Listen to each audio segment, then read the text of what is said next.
And welcome to Let's Play King's Quest I, the VGA remake by ADG Interactive. This is one of several of their remakes. They remade King's Quest I, this game. They remade King's Quest II, and they remade Quest for Glory 2. All of these games are remade in dazzling VGA. Yes, top of the technology. These are remade from the EGA games. King's Quest I was remade by Sierra Online in VGA, but this version has, the colors are a bit better, a bit more vibrant, because the technology is a bit better than when Sierra did its first remake. Sierra actually remade several of their games. They remade King's Quest I in VGA, they remade Space Quest I, they remade Police Quest I in VGA. The only game I can think of they did not remake was, Leisure Suit Larry and Laraboe 1. Laraboe was not remade. So let's watch the introduction. I know I said my next Let's Play would be Knights of the Old Republic. I'm having a bit of technical difficulty, and until it gets fixed, I figured I'll go ahead and do this one. So let's get started with the introduction. You are Sir Graham, the bravest and most honorable knight in the troubled realm of Daventery. King Edward the Benevolent, aged ruler of Daventery, has summoned you to the castle for reasons unknown.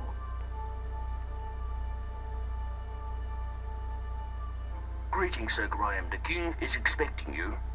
Allow me to escort you to His Majesty's throne room. Thank you, Sir Knight.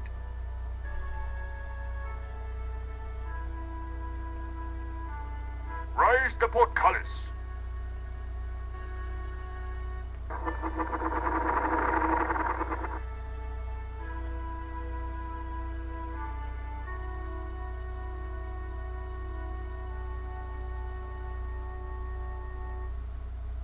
I am at your service, my king.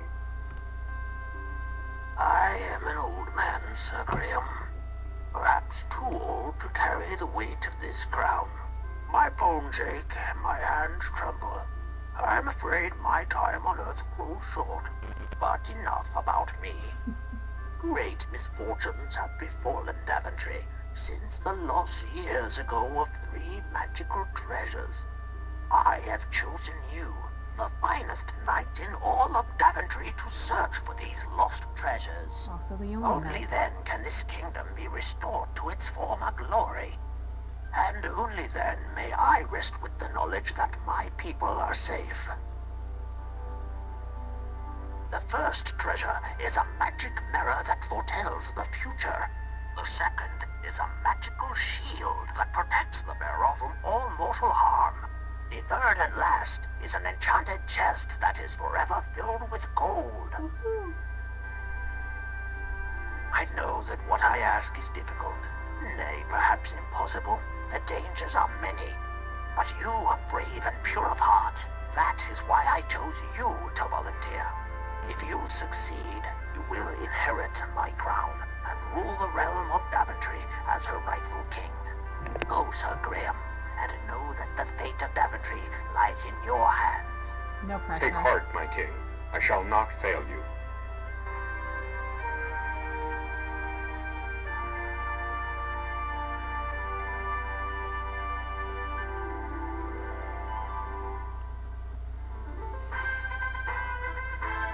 And that was the introduction. Let's start the game. Would we like to play the game without the possibility of encountering dead ends or getting stuck? No, let's You live have selected to dangerously. play with dead ends enabled. The game will play exactly the same way as the EGA version of King's Quest I, Quest for the Crown. The first thing we're going to do is turn down the volume, because whoa, that is loud. And let's turn up the game speed. Some minor notes. King Graham is not only the finest knight of Daventery, he's the only knight of Daventery left. And also, he's not really volunteering if the king has chosen him, but those are minor details. One of the interesting things is there's a whole backstory to this game that's only mentioned in the King's Quest Companion. The King's Quest Companion is actually a walkthrough guide that also had walkthroughs in the form of novelizations. These novelizations were actually considered canon by Sierra Online. The backstory of this game is pretty much that when the king was a young man, he fell in love with a beautiful woman who carried off a few of the treasures. It was also a theft by a gnome who we'll meet later, or it might be a dwarf, and a dragon is involved, so it should be exciting. See here, we have our walk. This looks like a little king Graham, or knight Graham, but we all know he's going to wind up king. This wouldn't be Quest for the Crown if he was going to wind up dead. We have our look. It's you, Sir Graham, the finest knight in all of Daventery. It's you, Sir Graham, Yeah, we read that. I'm thinking of turning the voicing off.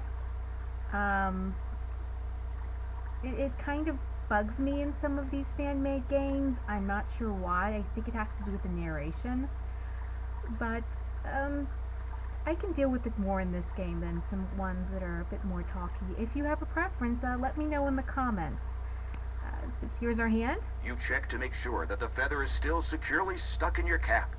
If you wish to cross the bridge, Sir Graham, simply walk over. Yeah, let's talk to ourselves. I wish I had an owl to keep me company. No, you do not. Yeah, there's an owl in King's Quest V. You do not want an owl. Talking to yourself is a sure sign that the hot Daventery sun is taking its toll on you. Yeah. Talking to yourself. Okay, thank you. You are carrying nothing. The narrator is a smartass. Let's go in here. You wouldn't want to dive into the serpent-filled moat. Sure I do. You wouldn't want... Yeah, narrator's no fun. Let's go across the bridge. In the original, just walking across the bridge, if you didn't do it correctly, could kill you. Oh, here's one of our first screens. Let's look around. You're in a shady forest clearing. A large rock rests in the middle of the clearing. Ooh, that must be important, because in an adventure game, if they mention something specifically, it's probably important. Let's look at the rock. You see a large gray rock. Okay. This rock is less distinctive than the one next to it.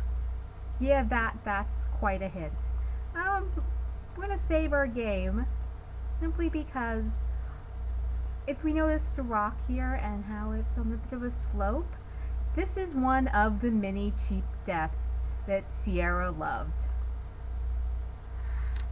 Oh no! A moving rock rolls downhill and right into you. A crushing defeat. Yeah, hilarious. So what we want to do is we want to walk up here and then move the rock. With a small shove, you manage to push the rock a few feet, revealing a shallow hole underneath. Yeah, James from Silent Hill 2 wishes he was as strong as Sir Graham. You reach into the hole and find an intricately carved dagger. You carefully lift it out, being careful not to cut yourself. One of the marks of an adventure game hero or heroine is the willingness to stick your hand in places without looking. Most of the time you will not have to look in the hole first. You will just stick your hand in it. So, let's keep going over here. See what we can find. Oh, look, it's a peaceful pond. This is a serene mountain lake with a small beach of pebbles on its edge.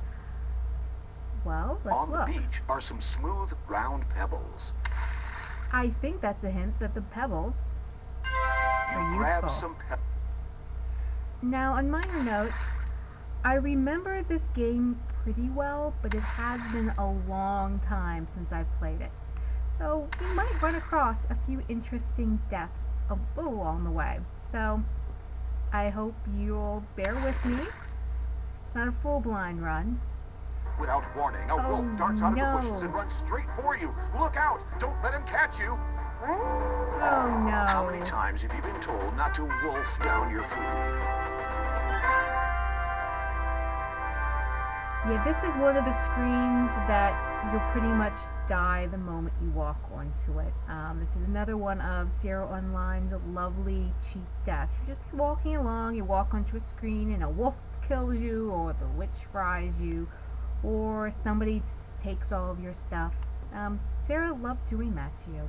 But I think this is a good place to stop for today, and we'll be back next time with 100% less death. Or so we hope. This is Kiji-kun signing off.